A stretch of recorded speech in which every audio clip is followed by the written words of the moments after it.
بسم اللہ الرحمن الرحیم۔ ایک نو مسلم کی کرامت۔ شیخ عبد الواحد بن زید فرماتے ہیں کہ ایک مرتبہ میں جہاز میں سوار تھا، تلاطم افواج سے جہاز ایک جزیرہ میں جا پہنچا۔ اس جزیرہ میں ہم نے دیکھا کہ ایک شخص ایک بت کی پرستش کر رہا ہے۔ ہم نے اس سے دریافت کیا کہ تو کس کی عبادت کرتا ہے؟ اس نے بت کی طرف اشارہ کیا۔ ہم نے کہا یہ تیرا معبود و خالق نہیں بلکہ خود دوسرے کا مخلوق ہے، اور ہمارا معبود وہ ہے جس نے اسے اور سب چیزوں کو پیدا کیا ہے۔ اس بت پرست نے دریافت کیا بتاؤ تم کس کی عبادت کرتے ہو؟ ہم نے جواب دیا کہ ہم اس پاک ذات کی عبادت کرتے ہیں جس کا آسمان میں عرش ہے اور زمین میں اس کی داردگیر ہے، اور زندہ اور مردوں میں اس کی تقدیر جاری ہے۔ اس کے نام پاک میں اس کی عظمت اور بڑائی نہایت بڑی ہے۔ اس نے پوچھا تمہیں یہ باتیں کس طرح معلوم ہوئیں؟ ہم نے کہا اس بادشاہ حقیقی نے ہمارے پاس ایک بچے رسول صلی اللہ علیہ وآلہ وسلم کو بھیجا، ہمیں ہدایات کی۔ پھر اس نے پوچھا کہ وہ رسول کون ہیں اور وہ کہاں ہیں؟ جواب دیا کہ جس کام کے لیے خدا نے انہیں بھیجا تھا جب وہ پورا کر چکے تو اس نے انہیں اپنے پاس بلا لیا۔ اس نے کہا رسول خدا نے تمہارے پاس اپنی کیا نشانی چھوڑی ہے؟ ہم نے کہا اللہ کی کتاب۔ کہا مجھے دکھاؤ۔ ہم اس کے پاس قرآن شریف لے کر گئے۔ اس نے کہا میں تو جانتا نہیں، تم پڑھ کر سناؤ۔ ہم نے اسے ایک سورت پڑھ کر سنائی۔ وہ سن کر روتا رہا اور کہنے لگا جس کا یہ کلام ہے اس کا حکم تو دل و جان سے ماننا چاہیے اور کسی طرح اس کی نافرمانی نہ کرنی چاہیے۔ پھر وہ مسلمان ہو گیا۔ ہم نے اسے دین کے کچھ احکام اور چند صورتیں میں سکھائیں۔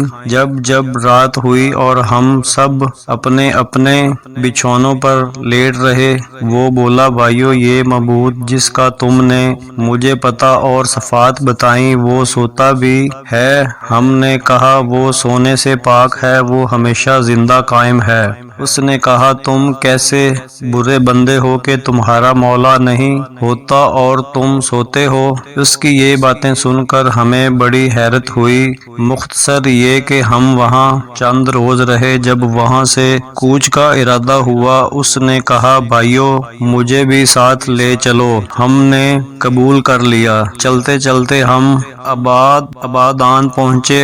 میں نے اپنے یاروں سے کہا کہ یہ ابھی مسلمان ہوا ہے، اس کی کچھ مدد کرنی چاہیے۔ ہم سب نے چند درم جمع کر کے اسے دیے اور کہا کہ اسے اپنے خرچ میں لاتا۔ وہ کہنے لگا لا الہ الا اللہ، تم تو عجیب آدمی ہو، تم ہی نے تو مجھے راستہ بتلایا اور خود ہی راہ سے بھٹک گئے۔ مجھے سخت تعجب آتا ہے کہ میں اس جزیرہ میں بت کی عبادت کیا کرتا تھا، میں نے اسے پہچانتا نہ تھا، اس وقت بھی اس نے مجھے ضائع نہیں کیا، پھر جب میں اسے جاننے لگا تو اب وہ مجھے کس طرح ضائع کر دے گا۔ 3 دن کے بعد ایک شخص نے مجھے آ کر خبر دی کہ وہ نو مسلم مر رہا ہے، اس کی خبر لو۔ یہ سن کر میں اس کے پاس گیا اور پوچھا کہ تجھے کیا حاجت ہے؟ کہا کچھ نہیں، جس ذات پاک نے تمہیں جزیرہ میں پہنچایا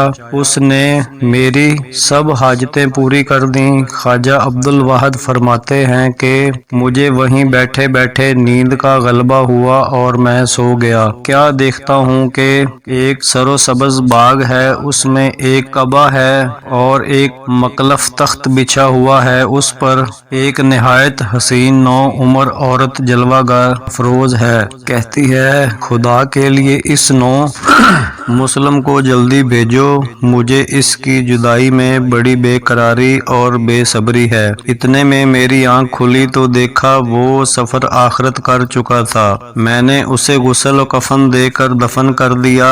جب رات ہوئی تو خواب میں وہی کعبہ اور باغ اور تخت پر وہی عورت، اور پہلو میں اس نو مسلم کو دیکھا کہ وہ یہ آیت پڑھ رہا ہے، اور فرشتے ان پر یہ کہتے ہوئے ہر دروازے سے آئیں گے کہ سلامتی ہے تم پر، پس کیا اچھا بدلہ ہے آخرت کا۔